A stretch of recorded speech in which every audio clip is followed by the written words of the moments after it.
minute and talk about something that's more philosophical. Um, I like talking about philosophy. I like to take a more broader approach to problems. So, when there's something politically happening, I try to put it in a more wider context, get down to the essence of what the problem is, and attack it properly. But this topic isn't political. This has to do with people's personal development. And, I've seen it where people say things like, well, if you want to be happy, just think yourself into happiness. Or you get people who are into the stoicism, they'll say that, your happiness is not important.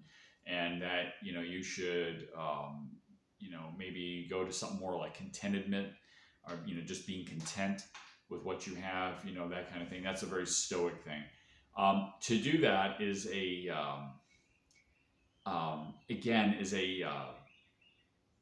an attack on your own set of values. It's to say that your values are not important. It's to say to ignore your personal values.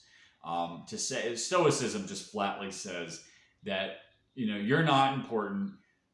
Your values are not important. You shouldn't have. Your goals should be something that sort of halfway between what you want and what other people want.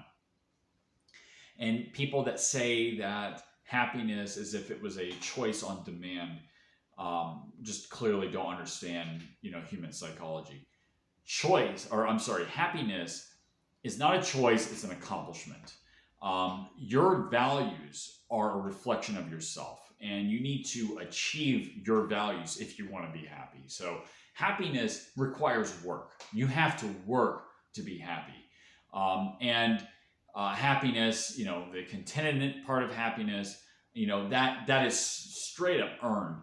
And the joyfulness is something that you have to go out and seek and put yourself in a joyous situation.